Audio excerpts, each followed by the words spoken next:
ওই যে সেই আপনার প্রাইমারি স্কুলে ভিজিট করতে গিয়েছিল ইন্সপেক্টর, তারপরে প্রাইমারি না হাই স্কুল ভিজিট করতে গেছে, যায়া জিজ্ঞেস করছে ছেলেরা কি পড়ছো, বল ইতিহাস। ঠিক আছে, ইতিহাস থেকেই প্রশ্ন করব, বলতো চীনের প্রাচীর কে ভেঙেছে? ছেলেরা জবাব দিচ্ছে তুমি বলো। কেউ বলছেন। বেঞ্চের কোনা যে ছেলেটি, সে বলছে সর্বনাশ, কেউ যখন স্বীকার করে না এটা তো আমার মাথায় আসবে। সব শেষ ইন্সপেক্টর তাকে বলছে তুমি বলো তো কে ভেঙেছে চীনের প্রাচীর? কয় স্যার, গ্রামে আমার দুষ্টমির যথেষ্ট বদনাম আছে, কিন্তু চীনের প্রাচীর ভাঙার মতো দুষ্কর্ম আমি করি নাই। ইন্সপেক্টর খুব রেগে গেলেন, মাস্টারের দিকে তাকালেন, এই বুঝি আপনার ইতিহাস পড়ানো? মাস্টার ইন্সপেক্টরের বিরক্তি ভরা মুখ দেখে বলছেন, স্যার রাগ করবেন না, এসব ছাত্র তো আমার, ওদের অবস্থা তো আমি জানি, আপনি আসছেন ঢাকা থেকে, আপনি জানবেন কি? আমি হলপ করে বলতে পারি আমার ক্লাসের কোন ছাত্র চীনের প্রাচীর ভাঙে নাই।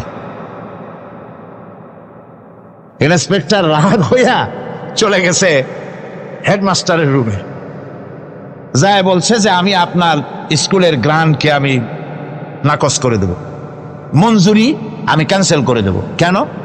এই অবস্থা। হেডমাস্টার বলছে, স্যার রাগ করবেন না, আপনার জন্য কিছু টাকা পয়সাও রাখছি হাদিয়া, বড় একটা চর্বিযুক্ত খাসিও জবাহ করা হয়েছে, পুকুর থেকে রুই মাছ তোলা হয়েছে। তারপরেও আমার ছাত্ররা, টিচাররা বলার পরেও যদি আপনার সন্দেহ হয়ে থাকে যে আমার ছাত্ররাই ভাঙছে, তো ওই আপনি অসন্তুষ্ট হবেন না, রাগ করবেন না স্যার, ওই প্রাচীর ভাঙতে যা খরচ লাগে আমি কিছু খরচ দেবো, কেউ আপনি রাগ করেন না। এখন চিন্তা করেন, স্কুলের ছাত্র থেকে শুরু করে হেডমাস্টার পর্যন্ত জ্ঞানের বহর। তো বলতেছিলাম, আমি ওজন স্তরে ফাটল ধরিয়েছি, তার অর্থ এই নয় যে আপনারা গিয়ে ওখানে কুড়াল মারিয়ে ওটারে ভাঙছেন। তাহলে ওটা কি হয়েছে? কোরআনে কারিমে রব্বুল আলামিন বলেন, ওয়ামা আসাবাকুম মিন মুসিবাতিন ফাবিমা কাসাবাত আইদিকুম ওয়া ইয়াফু আন কাসীর। যত বিপদ তোমাদের উপর আরোপিত হয়, সমস্ত বিপদ তোমাদের দুই হাতের কামাই করা। কে বলছেন? আল্লাহ পাক। ওজন স্তরে ফাটল ধরেছে, এটা বিপদ, বিশ্বের সমস্ত মানব সভ্যতা সৃষ্টি জগতের জন্য বিপদ। এই বিপদের জন্য দায়ী পৃথিবীর মানুষ। কিরকম? সেটা হচ্ছে গাড়ির পেছন থেকে যে কালো ধোঁয়া বের হয়, কল কারখানার চিমনি থেকে যে কালো ধোঁয়া বের হয়, এই কালো ধোঁয়াগুলি, তারপরে সমস্ত কেমিক্যাল উইপেন সেগুলি যে টেস্ট করা হয়, তার রিয়াকশন ইত্যাদি, এই কালো ধোঁয়া এবং সমস্ত মারণাস্ত্রগুলি এক্সপেরিমেন্ট করার সমস্ত এই রিয়াকশনগুলি সবগুলি গিয়ে ওই ওজন স্তরে ফাটল ধরিয়ে দিয়েছে। আস্তে করে পাতলা হয়ে এটা ফেটে গিয়েছে, অতি বেগুনি রশ্মি আসা শুরু করেছে। এটাকে বন্ধ করার জন্য বিজ্ঞানীরা আজ মরিয়া হয়ে গিয়েছে। ইনশাআল্লাহ আল্লাহ পাক তার বিজ্ঞানীদের মানুষের মাথায় বুদ্ধি এনে দিবেন, রিপেয়ারও হয়ে যাবে ইনশাআল্লাহ। সবাই বলেন ইনশাআল্লাহ। তাহলে বললাম কেন এ কথাটা? এই জন্য বললাম যে কোরআনে কারীমের মধ্যে আল্লাহ রাব্বুল আলামিন সব কথা বলে দিয়েছেন, কোনো কথা বাদ রাখেন নাই। পাহাড়গুলি ভেঙে আমরা ক্ষতি করতেছি, গাছগুলি কেটে আমরা ক্ষতি করতেছি, প্রকৃতির ভারসাম্য নষ্ট করে দিচ্ছি, ফলে সমুদ্রের পানি স্ফীত হচ্ছে, ভূমিকম্প বাড়তেছে, ঘূর্ণিঝড় হচ্ছে, টর্নেডো হচ্ছে, পৃথিবী বিধ্বস্ত হয়ে যাচ্ছে, ক্লাইমেটের পরিবর্তন আসছে। আজকে পৌষ মাস, এটা কি মাস? কত তারিখ? দেখেন বাংলা ভাষাকে কত মহব্বত করি। যদি বলি আজকে ডিসেম্বরের কত তারিখ, গড় গড় করে মুখস্থ হয়ে যাবে। বাংলারে খুব ভালোবাসি, মাসটার তারিখ বলতে পারলাম না, দুঃখিত। এই হলো আমাদের ভালোবাসা। আজকে পৌষ মাসের অর্ধেক শেষ হয়ে যাচ্ছে, অথচ মনে হচ্ছে শীত যেন তার শ্বশুর বাড়ি বেড়াতে গেছে। এই যে অবস্থা, এই অবস্থা শুধু বাংলাদেশে নয়, গোটা পৃথিবীতে ক্লাইমেটের একটা বিরাট পরিবর্তন আসতেছে, একটা বড় রকমের পরিবর্তন আসতেছে।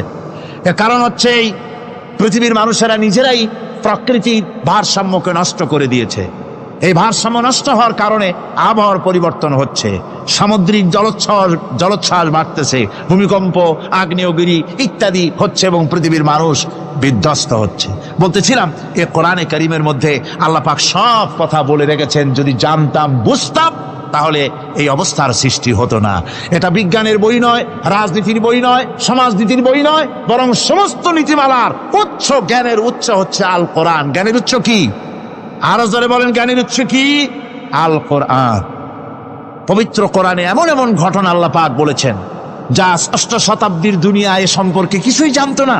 অবশ্য কিছু কিছু ঘটনা ইহুদিদের কিতাবে অতিরঞ্জিত আকার এবং বিকৃত অবস্থায় এসেছে, কিন্তু কোরআনে কারীম দুনিয়ার মানুষকে আদম সৃষ্টি, নূহের বন্যা, তারপরে মুসা আলাইহিস সালাম ফেরাউনের ঘটনা, ইব্রাহিম আলাইহিস সালামের নমরুদের ঘটনা এবং ইউসুফ আলাইহিস সালামের কাহিনী সবগুলিকে সুন্দর করে কোরআন শরীফ উপস্থাপনা করেছে রাসূলের মাধ্যমে, যা পৃথিবীর ইতিহাসে কেউ জানতো না। সেগুলি আল্লাহ পাক জানাইছেন কিভাবে? কোরআনে কারীম বলছে, তিলকা মিন আম্বাইল গায়বি নূহিহা ইলাইকা মা কুনতা তা'লামুহা আনতা ওয়ালা কওমুকা মিন ক্বাবলি হাযা। এ হলো সব অজ্ঞাত ঘটনা। সমস্ত ঘটনাগুলি আল্লাহ পাক তার হাবিবকে শুনিয়ে বলে দিলেন, সব অজ্ঞাত ঘটনা যা তুমি জানতে না, তোমার কোনো জানা ছিল না, আমি ওহীর মাধ্যমে তোমাকে সব জানাইছি। ইউসুফ আলাইহিস সালামকে যখন তার ভাইয়েরা কুয়ার মধ্যে ফেলে দিতেছিল তখন তুমি উপস্থিত ছিলে না, এই ঘটনা ওহীর মাধ্যমে আমি জানালাম। মুসা আলাইহিস সালামকে যখন ফেরাউন দরিয়ার ভিতরে ফেলে দিল, সেই সময় তুমি সিনাই পর্বতের পাশে দাঁড়িয়ে সব দৃশ্য লক্ষ্য করনি, অথচ আমি ওহীর মাধ্যমে সব তোমাকে খুলে খুলে বলে দিয়েছি। আল্লাহ পাক সমস্ত ঘটনাগুলিকে বলে বলে কোরআন শরীফের মধ্যে সব সাজিয়ে দিলেন, বলে দিলেন। তিনি বললেন, ওয়ামা কুনতা বিজানিবিল গারবি ইয কাযাইনা ইলা মুসাল আমরা ওয়ামা কুনতা মিনাশ শাহিদিন। ফিরআউন যে মুসার সঙ্গে যে ব্যবহারটা করলো, এ সময় সেখানে তুমি উপস্থিত ছিলে না, আমি ওহীর মাধ্যমে তোমাকে তা জানিয়েছি। কাযালিকা নাকুসসু আলাইকা মিন আনবাই মা ক্বাদ সাবাকা ওয়া ক্বাদ আতাইনাকা মিন লাদুন্না যিকরা। আল্লাহ পাক বলেন, এভাবে আমি আপনার কাছে অতীত ঘটনাবলী ওহীর মাধ্যমে নিখুঁতভাবে আপনার সামনে সব বলে দিয়েছি। আমার ভাইয়েরা, এই বিশ্বলোকে ঊর্ধ্ব লোক সম্পর্কে নিয়ে ভুল তথ্য বর্ণনা আল্লাহ পাক করে দিয়েছেন কোরআনের মাধ্যমে। 1665 খ্রিস্টাব্দে স্যার আইজাক নিউটন তিনি আবিষ্কার করলেন মাধ্যাকর্ষণ শক্তিকে। এই মাধ্যাকর্ষণ শক্তি, ল অফ গ্র্যাভিটেশন, এ সম্পর্কে মানুষের এই থেকে কিছু জানলো, কিন্তু আজ থেকে 1400 বছর আগে আল্লাহ রাব্বুল আলামিন তার উম্মি নবী, যিনি কোনো বিজ্ঞানাগারে লেখাপড়া করেন নাই, কোনো সায়েন্স রিসার্চ করেননি, যিনি কোনো কলেজ ইউনিভার্সিটিতে পড়াশোনা করেননি, তার মাধ্যমে জানিয়েছেন মাধ্যাকর্ষণ শক্তির কথা। কোরআন বলছে, ইন্নাল্লাহা ইউমসিকুস সামাওয়াতি ওয়াল আরদা আন তাজুলা। এই পৃথিবী এবং সমস্ত গ্রহ উপগ্রহকে আল্লাহ পাক বলছেন, আমি এমন এক শক্তি দিয়েছি যে শক্তির মাধ্যমে একটা আরেকটাকে আকর্ষণ করে রাখছে। এই পৃথিবীতে মাধ্যাকর্ষণ শক্তি শুধু পৃথিবীর নাই, সূর্যের আছে, মঙ্গলের আছে, নেপচুনের আছে, ইউরেনাসের আছে, বৃহস্পতির আছে। প্রত্যেকটি গ্রহের আলাদা আলাদা মাধ্যাকর্ষণ শক্তি আছে, আর এই শক্তির বলে একটা আরেকটাকে টেনে ধরছে যাতে করে বিচ্ছিন্ন হয়ে না যায়, যাতে করে ধ্বংসপ্রাপ্ত না হয়। এগুলি আল্লাহ পাক এই তত্ত্বগুলি কোরআনে কারীমের মধ্যে বলেছেন। ফলে মরিস বুকাইলির মতো লোক, যিনি ফরাসি দার্শনিক, তিনি বলেছেন দুনিয়ার সমস্ত বিজ্ঞানীদের থিওরি হচ্ছে এই যে বিজ্ঞানের কোনো থিওরি ফাইনাল নয়।